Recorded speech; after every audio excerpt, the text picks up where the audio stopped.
M28 News. Pour ne rien rater sur nos vidéos, rendez-vous sur YouTube, tapez M28 News, abonnez-vous et cliquez sur la cloche de notification.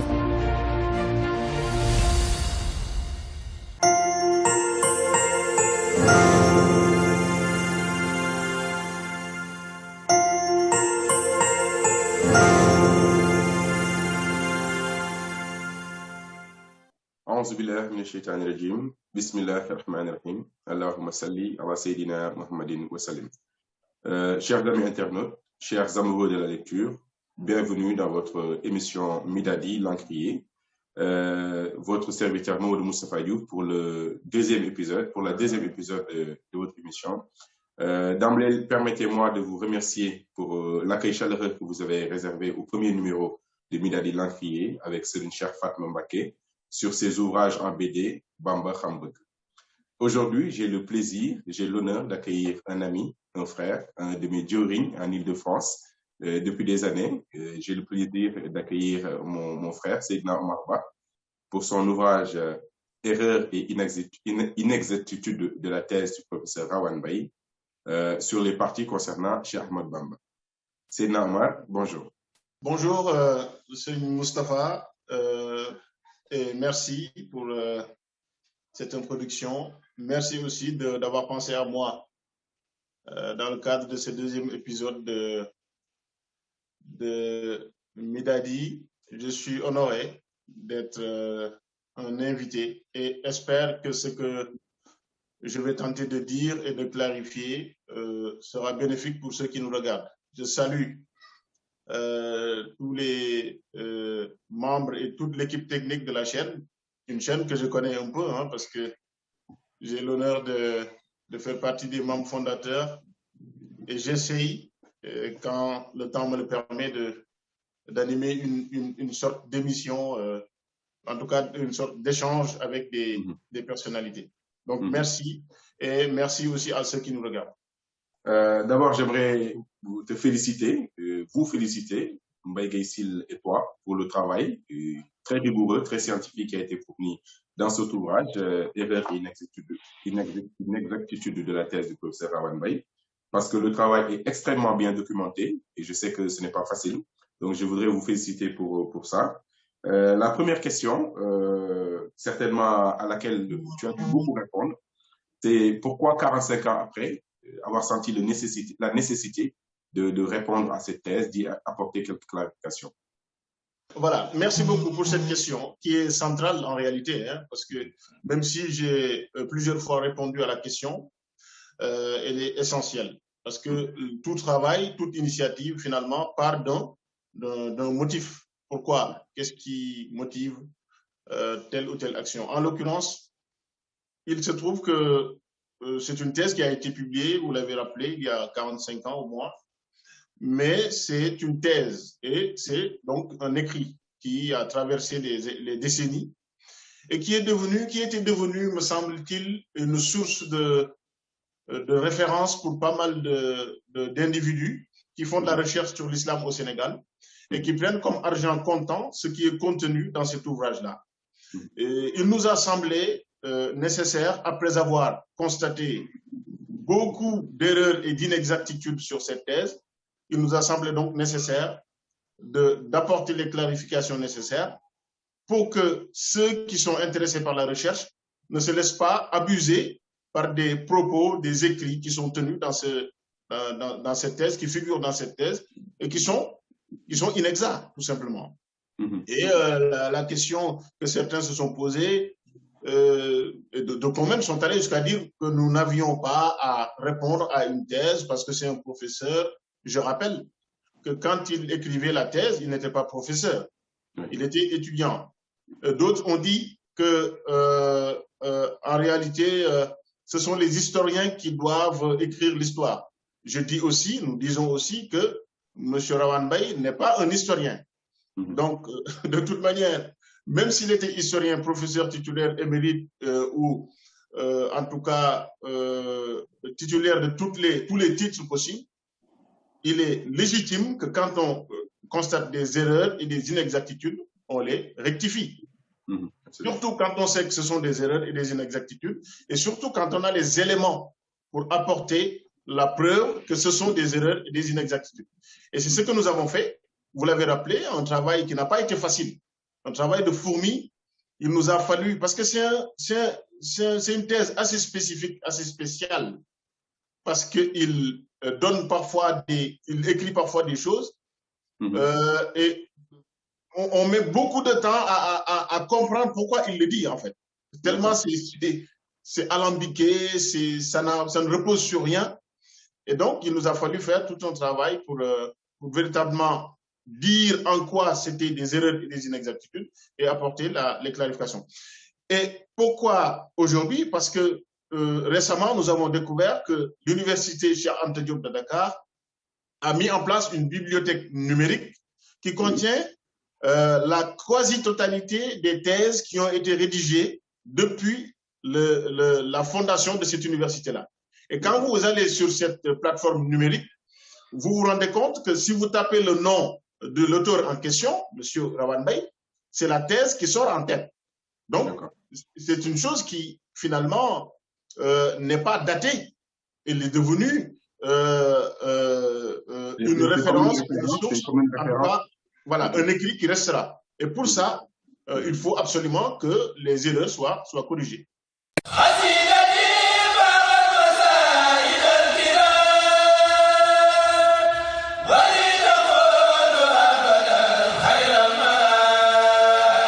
Les éditions Darul Himma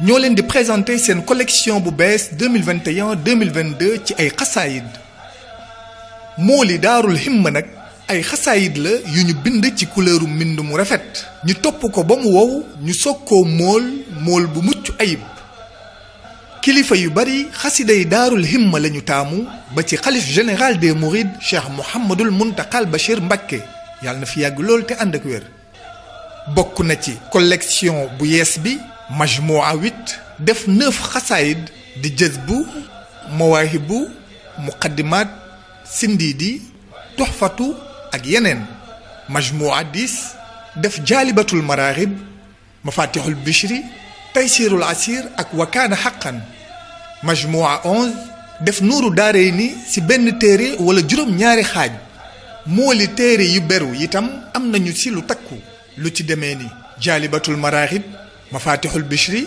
wakaana xaqan mawaahibun naafi' ahmadu morniyan ikfini rumna sindiidi toxfatu ak yeneen sunu xasaayid yi di ngeen ko fekk ci maktab yi ak librairie yi rawatina sunu barab yi librairie Bëgg Touba jàkkaarloo ak juma Masalikul Jinaan seen numéro de téléphone di 78 184 45 45 ca Géejawaay librairie Bëgg Touba marché Njaareem ca Touba librairie Bëgg Touba Daarul Mannaan seen numéro de téléphone di 78 123 66 97 wala 76 128 55 84 wala ci sunu librairie mobile yi ku bëgg a jokkoo ak ñun wooteel ci 78 184 44 44 wala nga woote ci 78 184 45 45 Daarul Himma mool yi ñu def yitte di mooli xasaayid yi ma taamu.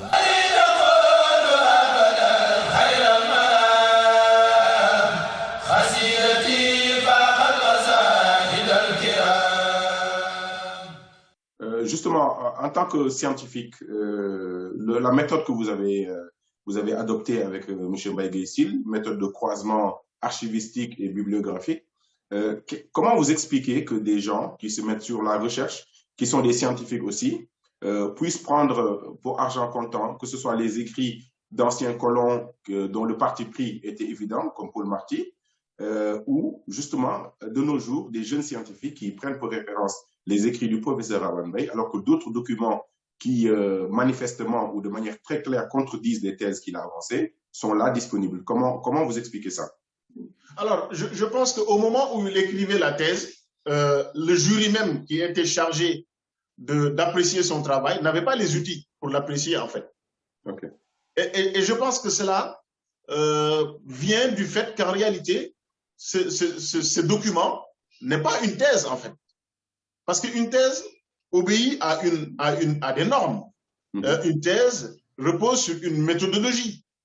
Une thèse repose sur une question, quelque chose qu'on veut chercher, que l'on veut démontrer.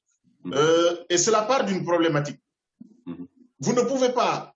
La recherche minimale, les bases sont les mêmes, hein, parce que j'ai entendu des gens dire oui, c'est un professeur, c'est une thèse, donc vous n'avez pas soutenu une thèse, donc vous n'êtes pas en mesure de répondre. Non, les bases méthodologiques d'un travail de recherche sont identiques dans la mesure où vous avez en thèse, en fait, vous appliquez ce que vous avez appris en méthodologie. En thèse, vous appliquez, mais vous n'apprenez pas la méthodologie. Donc, vous êtes censé avoir compris qu'un travail de recherche repose sur une thématique générale, sur un thème ensuite, sur une problématique, sur des hypothèses, sur un travail de recherche de terrain. Vous ne pouvez pas escamoter cela. Et la première impression qu'on a eue en lisant ce texte, c'est d'abord le titre. Le titre, déjà, n'est pas le titre d'une thèse.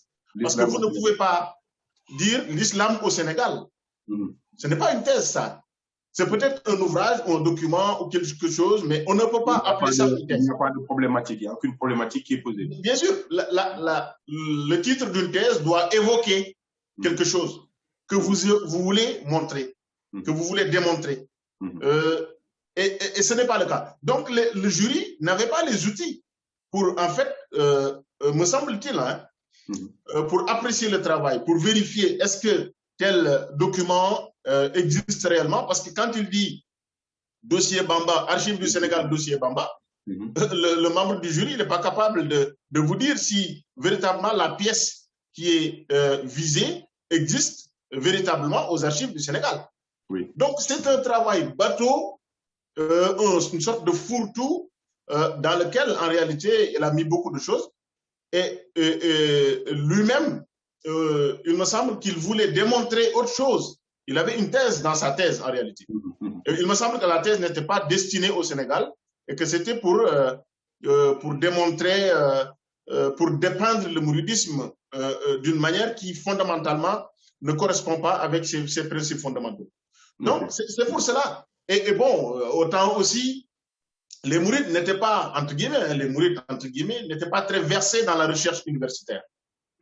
Et il existait sans doute des ouvrages comme Minanul Bakhil Khadim, comme Irwa Unadim, comme Minahul Misri, des ouvrages et des textes aussi de Serigne Moussaka sur l'histoire de la Mouridia. Mais lui, il en tire finalement que des éléments qui sont à même d'apporter du moulin à son argumentaire et il ne va pas au fond en réalité. D'accord. Et donc, il me semble que c'est dans ce contexte-là que cet ouvrage-là, enfin, ce document-là a été produit. Et au fil des années, au fil du temps, on s'est rendu compte qu'en réalité, pas mal d'éléments ne reposaient sur rien finalement. Oui, en fait, pour préciser, pour ceux qui n'ont pas encore feuilleté le livre, de nombreuses fois, l'auteur de la thèse, le professeur Awan Baye, donc avance des choses très très graves, où il apporte comme justification, comme seule justification, archives du Sénégal ou dossier Bamba, alors que ça ne réfère à rien du tout. Donc, on va revenir sur ça plus tard dans le cheminement de l'émission. Maintenant, en fait, moi, la question que je me pose, c'est comment vous avez organisé ce travail d'élaboration-là pour le livre avec Mbaye Gueye Syll qui est au Sénégal. Je sais que toi, tu es sur Paris. Comment vous avez pu organiser ce travail-là à distance? En fait, c'est simple, c'est que la technologie maintenant permet de faire des miracles en termes de production scientifique. Je rappelle que le travail que nous avions fait dans le cadre de Rawdoyahin, le travail de rectification des erreurs commises dans l'histoire générale du Sénégal sur les parties concernant Cheikh Ahmadou Bamba, le comité scientifique a réalisé tout le travail sans jamais se rencontrer physiquement. Et le travail a duré au moins près d'1 an, ou voire plus. Donc, les gens ne se sont rencontrés finalement que physiquement que le jour de la présentation du travail. Ce qui veut dire que la technologie permet maintenant de travailler, d'éliminer presque les distances. Le travail a été simple. En réalité, c'est parti d'une question que j'avais et que je voulais poser à Serigne Mbaye Sylla, que je salue. Ce grand chercheur, c'est quelqu'un. Bon, je pense que si je commence à parler de lui, ça va déborder. Donc, je me contente de le saluer et de prier pour que Dieu lui prête une longue vie. C'est parti donc d'une question sur Darul Manan. Oui. C'était au mois de juin.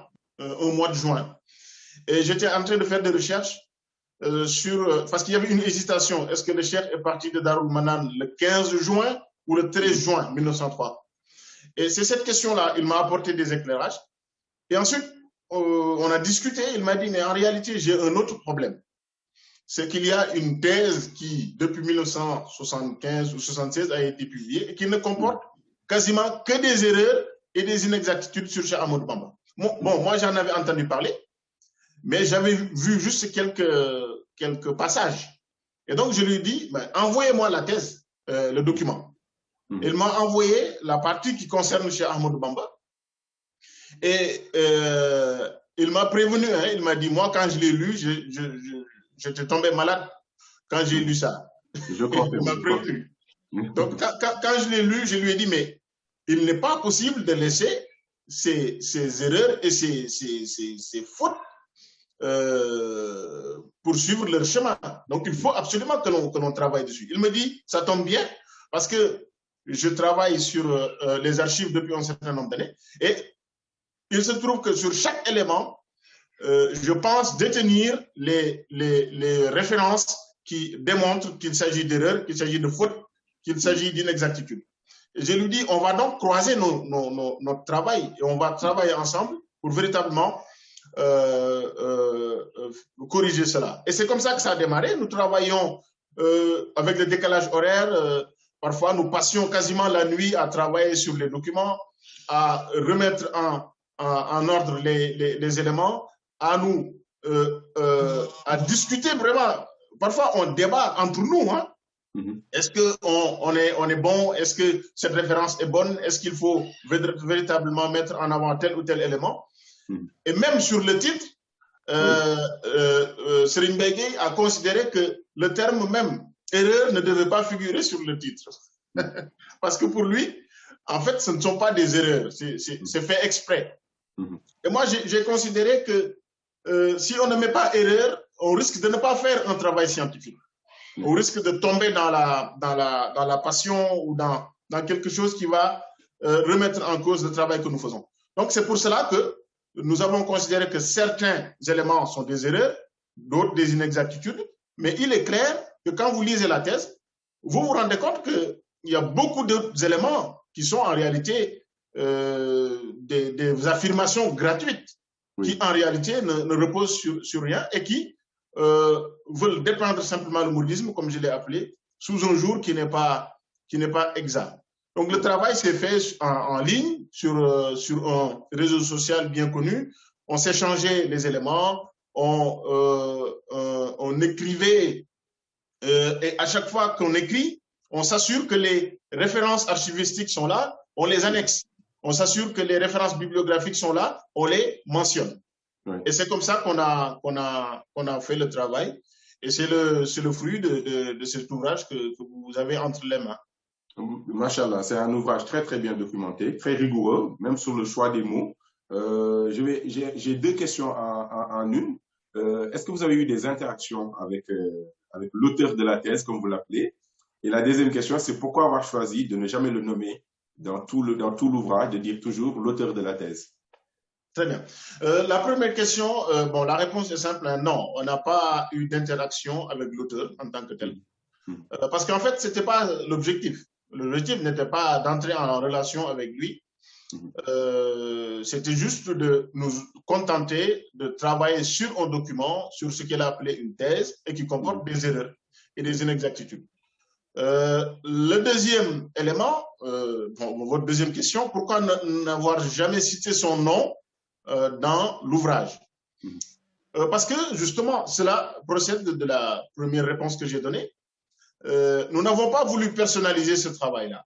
Parce qu'il est très difficile de parler au Sénégal, encore moins d'écrire en ce qui concerne l'islam, les confréries.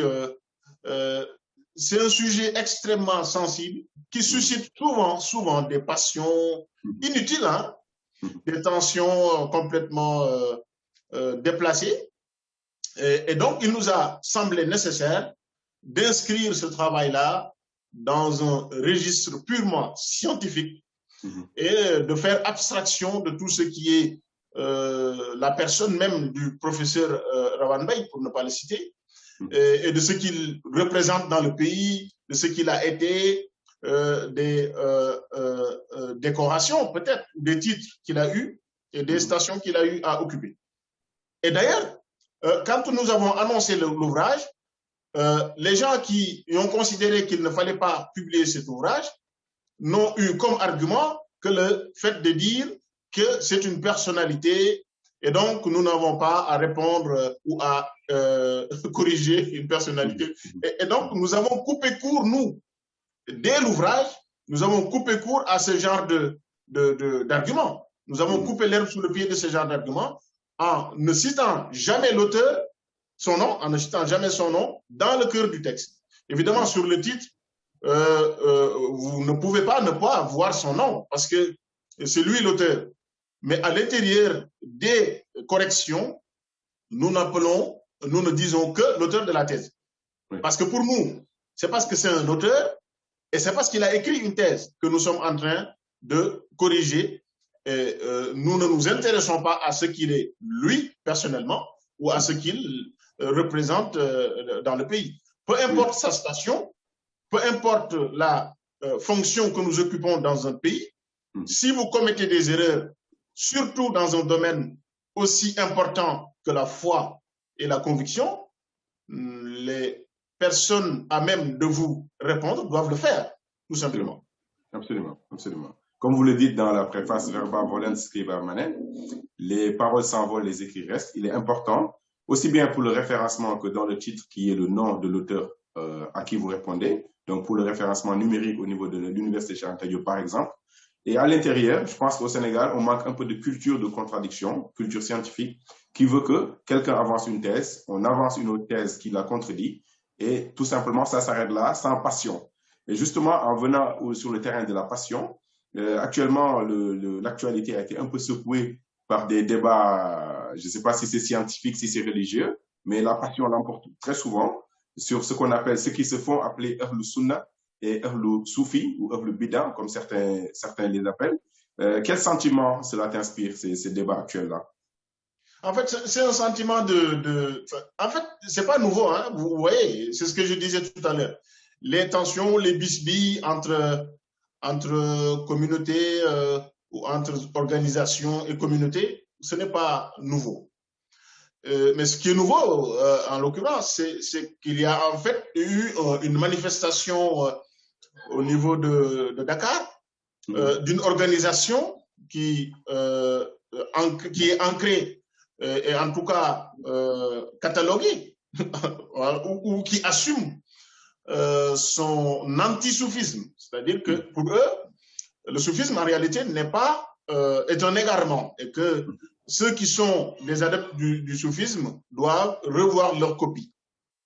Et donc, il me semble, moi le sentiment que j'ai eu, c'est qu'on s'écarte des fondamentaux en réalité.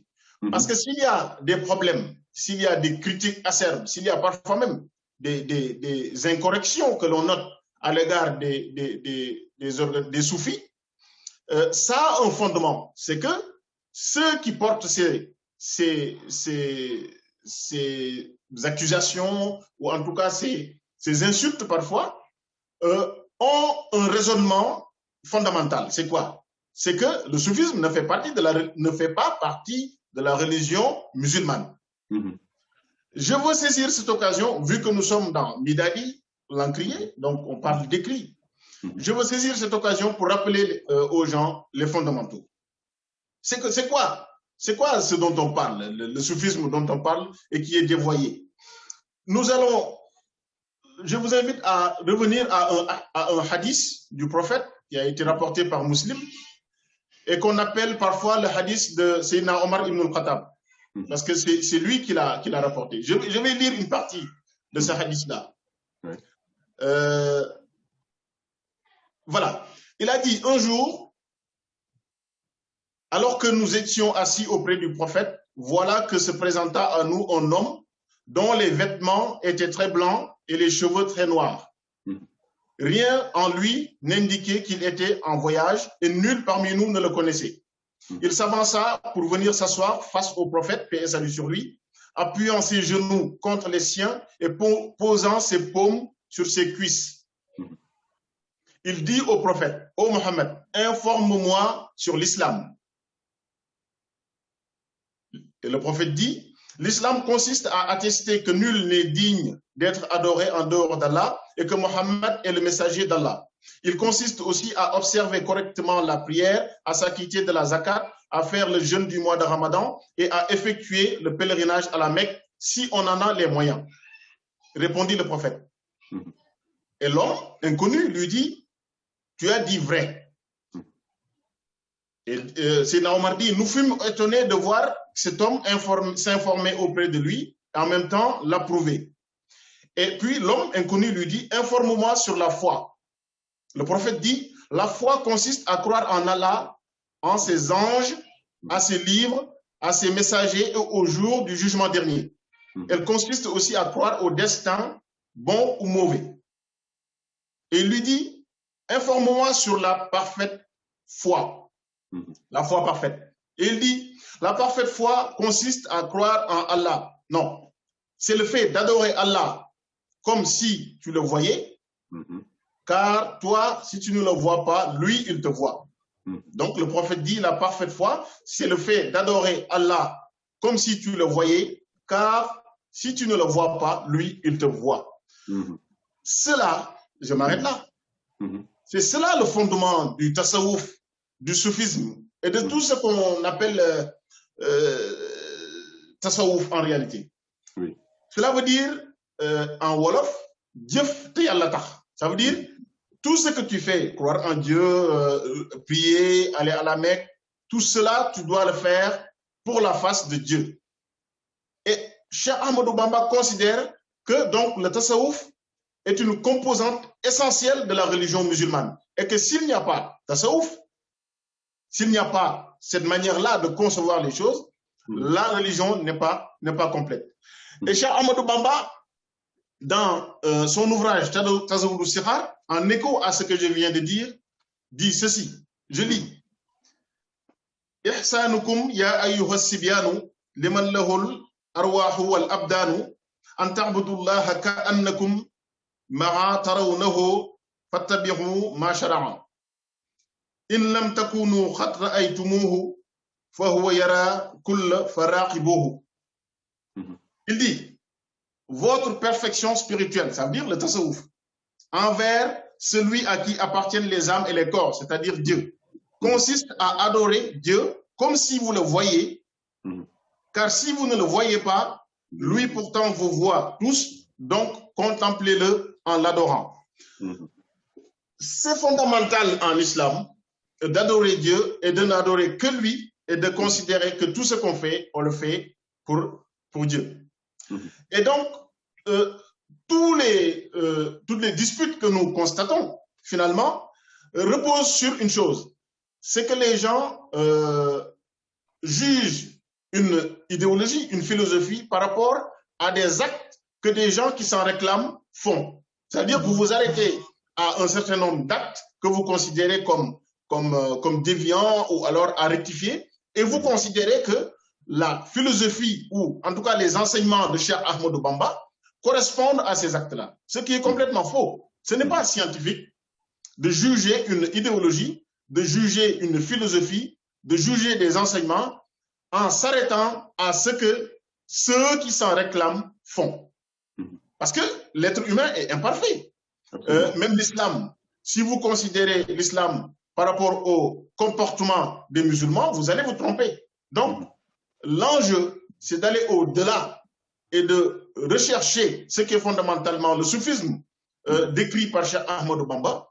Et les gens vont se rendre compte qu'en réalité, il y a deux types d'individus qui attaquent les enseignements de Cheikh Ahmadou Bamba. Ceux qui n'y connaissent absolument rien, et il y en a beaucoup, hein, Dieu sait qu'il y en a beaucoup, quand on les entend, on se rend compte qu'en réalité, ils ne comprennent pas ce qu'ils sont en train d'attaquer. Oui. La deuxième faction, c'est ceux qui comprennent les enseignements de Cheikh Ahmadou Bamba, mais qui sont animés d'une certaine aigreur tenant au fait qu'ils considèrent que, par exemple, les guides religieux, tout ce qu'on appelle les marabouts, entre guillemets, sont en train de se notabiliser et que eux, finalement, ils sont des laissés pour compte.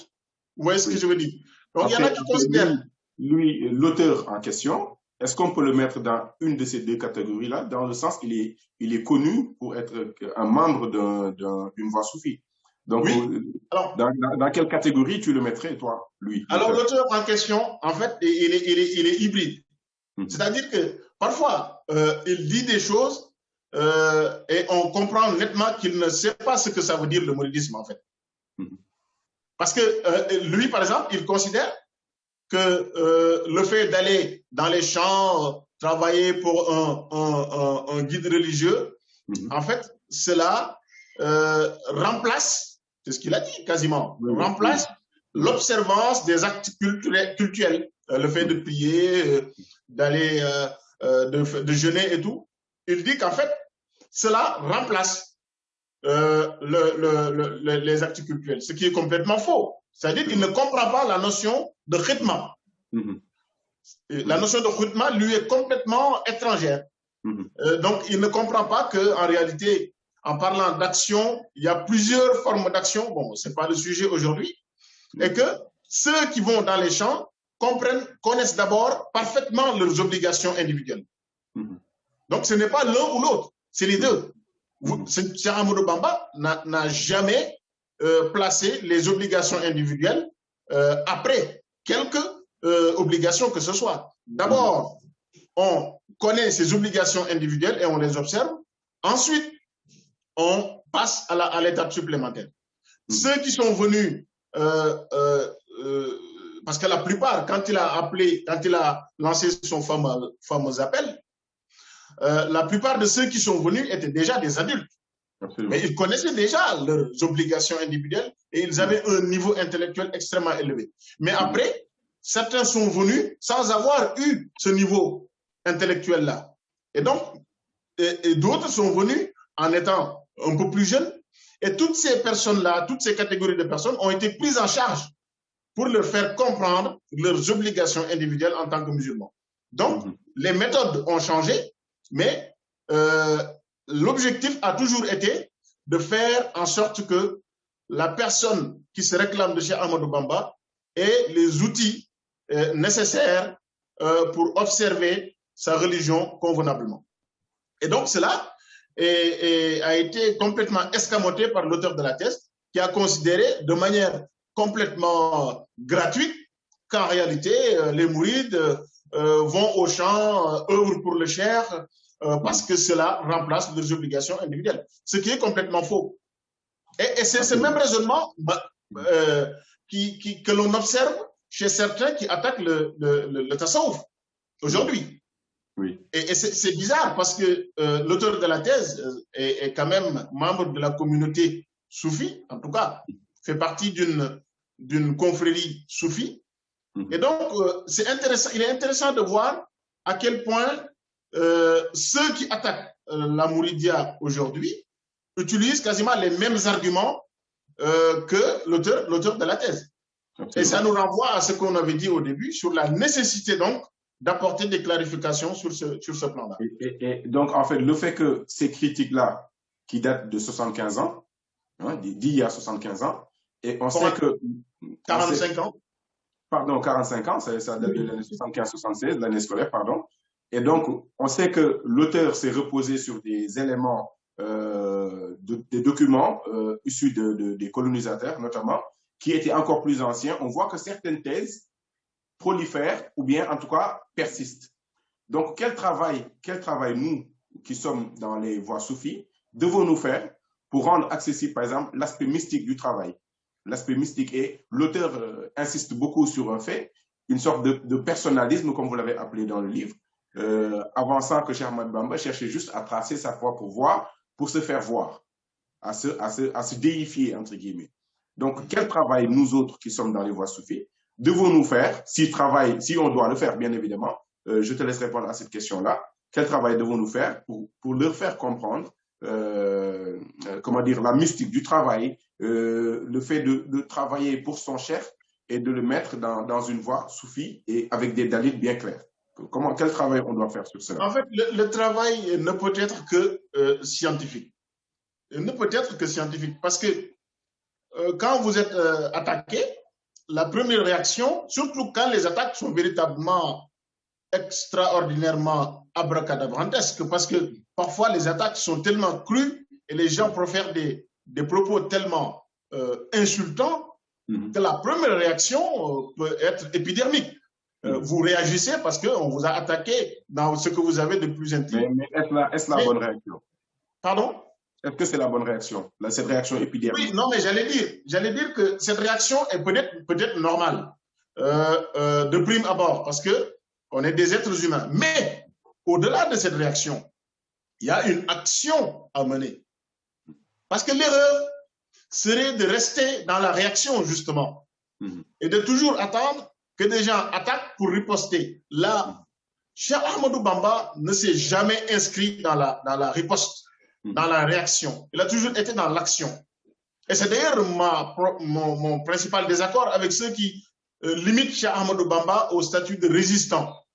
Pour moi, il a pu l'être à un moment donné, mais ce n'est pas sa caractéristique fondamentale. Cheikh Ahmadou Bamba, comme disait un chercheur, est un construisant. C'est quelqu'un qui est venu avec un projet de société qui s'est heurté au projet de société voulu par l'administration coloniale. Et c'est le hasard des choses, c'est le contexte. Mais donc, nous devons nous inspirer de cela pour être vraiment dans l'action, dans la dynamique, dans la prise d'initiative. Et c'est pour cela que je salue l'initiative de mettre en place ce complexe Cheikh Ahmadou Khadim, qui, à mon avis, va régler beaucoup de problèmes sur le plan scientifique, sur le plan de la connaissance, sur le plan de la maîtrise de son sujet. Parce qu'il faut maîtriser son sujet pour pouvoir être calme, tranquille, répondre, clarifier. Parce que si vous êtes dans la dynamique de questions-réponses, de ping-pong, vous avez du mal à vous poser. Et je pense, je le dis souvent à des amis et à des gens plus jeunes que moi, qu'il faut s'accorder des pauses réflexives dans la vie. La vie va beaucoup trop vite. Les réseaux sociaux, les informations en temps réel, tout le temps, tous les jours. Il faut s'accorder des pauses réflexives pour véritablement avoir une prise sur sa foi. Un peu plus de recul. Très bien. Et toujours s'interroger sur son degré de connaissance de sa propre foi, de sa propre idéologie, de sa propre philosophie. Ne pas dormir sur ses lauriers.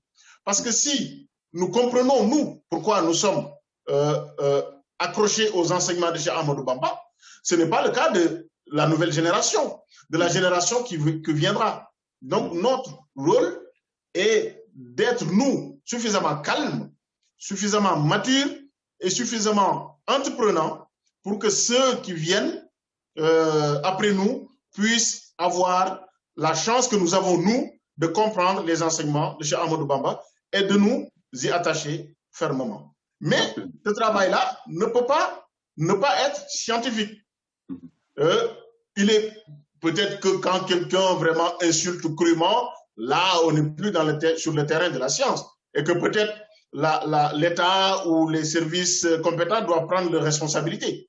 Mais au-delà de ça, il faut essayer d'aider les autres à mieux comprendre les enseignements de Cheikh Ahmadou Bamba. Merci, c'est très clair. Donc, on a beaucoup de travail à faire dans ce sens-là.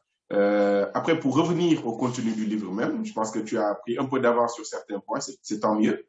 Pour revenir au livre même, sur le contenu, moi, en tant que lecteur de votre ouvrage, la première chose qui m'a frappé, en fait, vous l'avez organisé, vous citez la thèse ou ce que avance le professeur Rawane Baye dans sa thèse. vous le citez, vous le mettez en couleur, et après vous répondez, vous apportez les éléments factuels qui démontrent qu'il s'est trompé.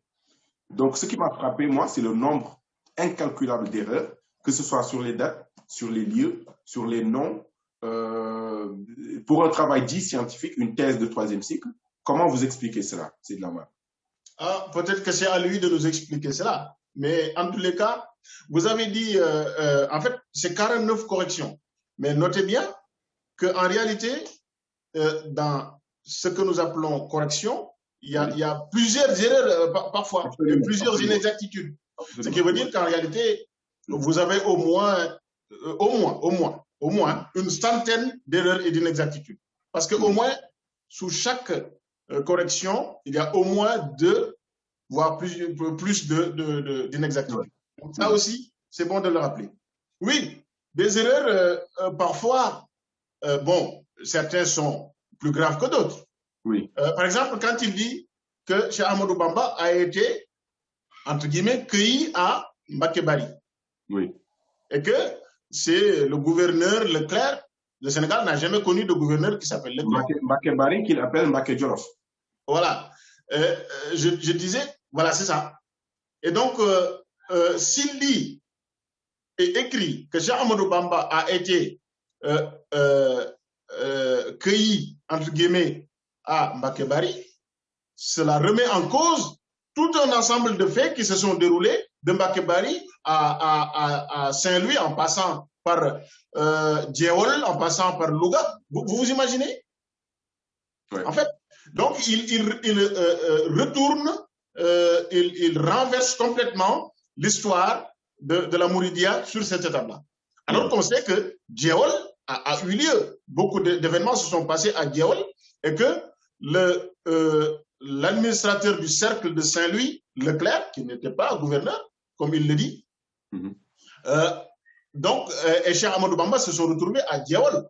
Donc, c'est le chef qui a quitté sa demeure de Mbacké Bari le 10 août 1895 et la rencontre a eu lieu à Djéwol. Donc, si nous suivons l'auteur de la thèse, en réalité, Djéwol n'a jamais eu lieu.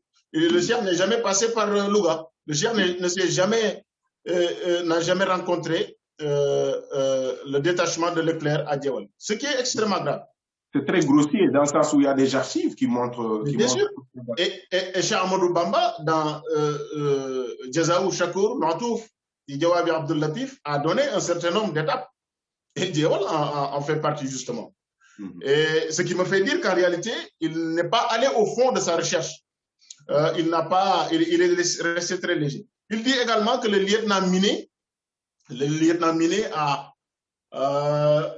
fait un témoignage sur Cheikh Ahmadou Bamba. Il a décrit Cheikh Ahmadou Bamba d'une manière extrêmement...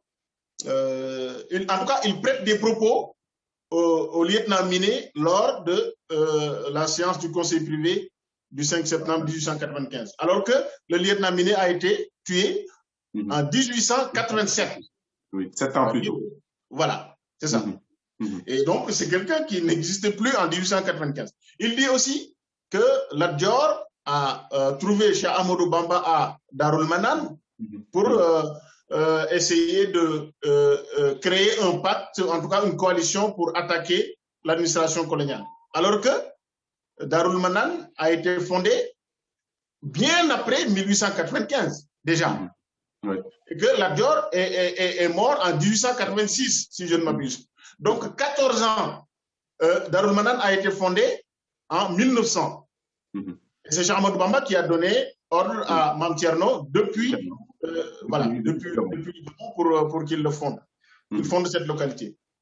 Donc, il écrit que Lat Dior est venu à Darul Manan, alors que Lat Dior est décédé 14 ans avant la fondation même de Darul Manan. Et sur la date de la tenue du conseil privé, il dit que c'est le 9 septembre, alors que tous les documents indiquent le 5 septembre. Et donc, si on suit son raisonnement, on se retrouve à remettre en cause beaucoup d'éléments qui, en réalité, sont les moins sujets à discussion. Parce que là, ce qu'on est en train de dire, il est le seul à donner la version qu'il donne. C'est ça qui est extraordinaire. Oui. C'est-à-dire, il est le seul à dire que c'était le 9 septembre, il est le seul à dire que Lat Dior est venu à Darul Manan, il est le seul à dire qu'il y a eu un gouverneur qui s'appelle Leclerc, alors que c'était l'administrateur du cercle de Saint-Louis. Donc, les erreurs sont nombreuses. Il y a même des rois du Kayor qu'il est le seul à connaître, dans le sens où il parle de Birima Fall et Makodou Fall, qui ne sont pas dans la lignée des rois du Kayor. C'est ça, et ça, vraiment, c'est terre à terre. Hein. Si vous avez vraiment une connaissance minimale de l'histoire du Kayor, vous connaissez en réalité la succession, et il nous donne des noms qui n'existent pas, il dit que telle personne est venue faire allégeance à Cheikh Ahmadou Bamba, alors que cette personne soit n'a pas existé, soit est décédée depuis je ne sais quelle année. Donc, ce qui fait dire qu'en réalité, ce travail, on a beau l'appeler une thèse, c'en est pas une, parce que vous ne pouvez pas faire une thèse avec au moins une centaine d'erreurs comme ça. Et ça, c'est ce qui concerne Cheikh Ahmadou Bamba et la Mouridia. Et il parle d'autre chose, hein, parce que c'est de la page 385 à la page 479 qu'il évoque l'histoire de Cheikh Ahmadou Bamba et de la Mouridia. Donc, qu'en est-il du reste? Nous, ça ne nous a pas beaucoup intéressé de fouiller, mais on a quand même lu cette thèse et on se rend compte que ce n'est pas une thèse qui devait être soutenue aussi facilement. Voilà.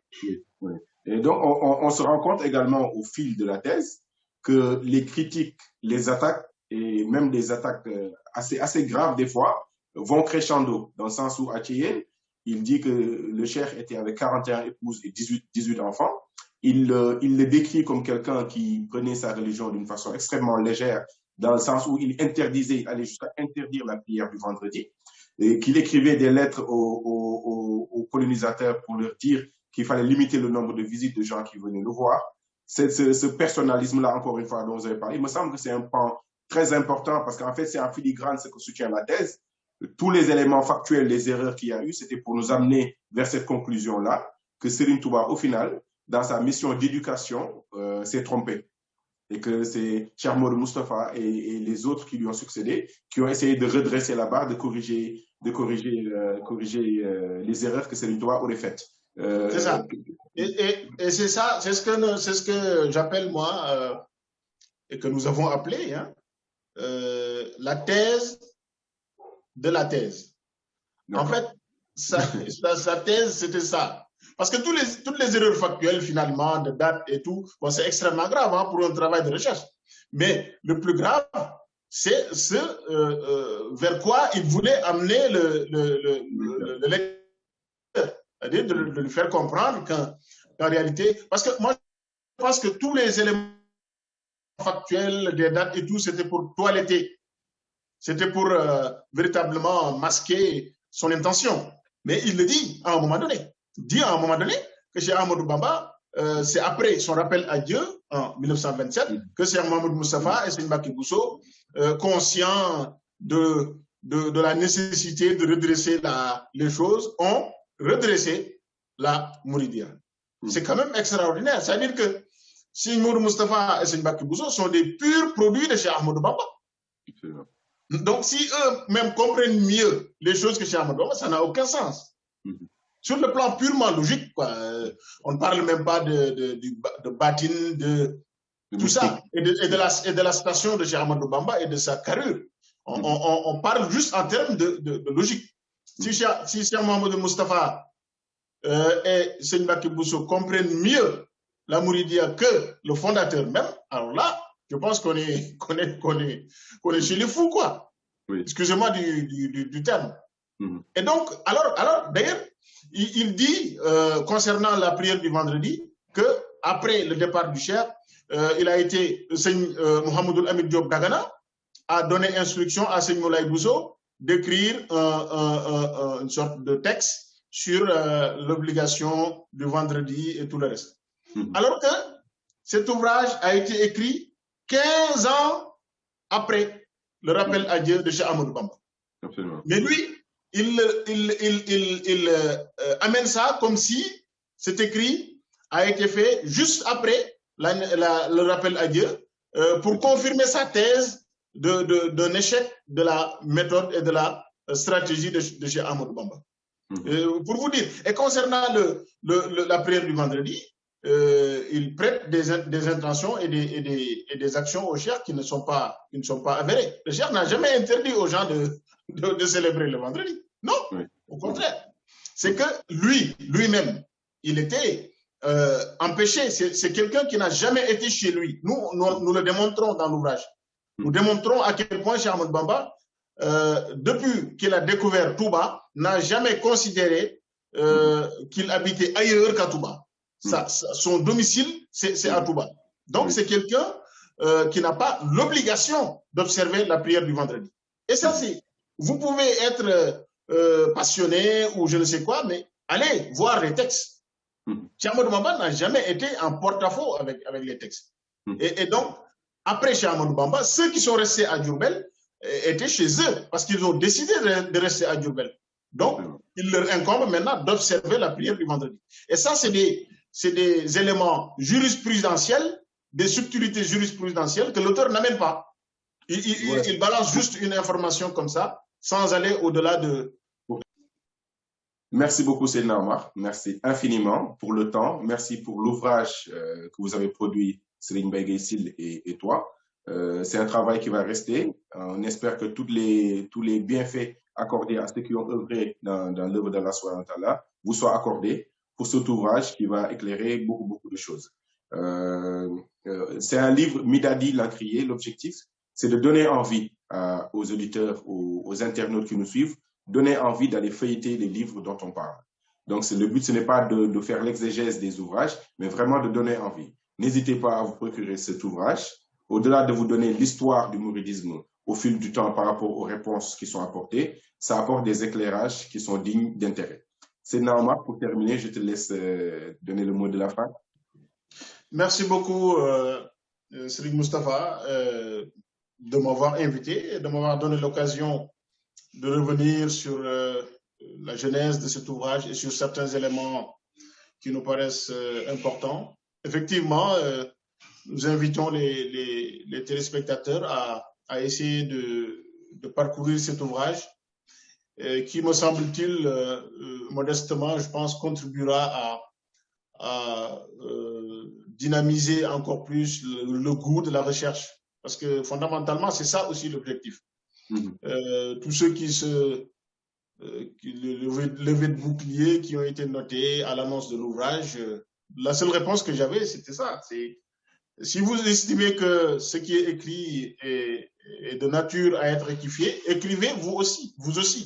Pour pouvoir... Et c'est comme cela que progresse la science.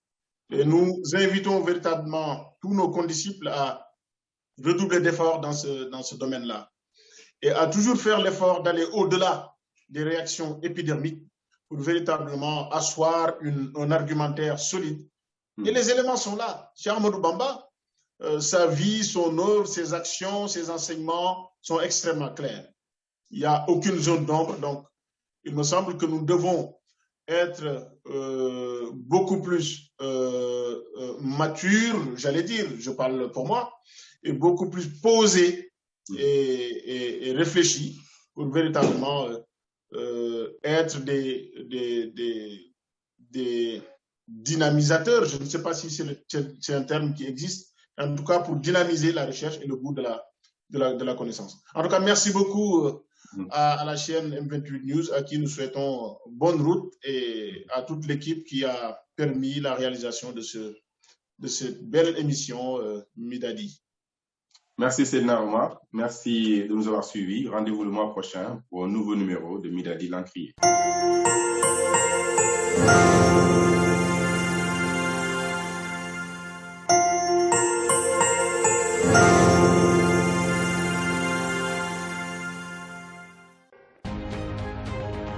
M28 News. Pour ne rien rater sur nos vidéos, rendez-vous sur YouTube, tapez M28 News, abonnez-vous et cliquez sur la cloche de notification.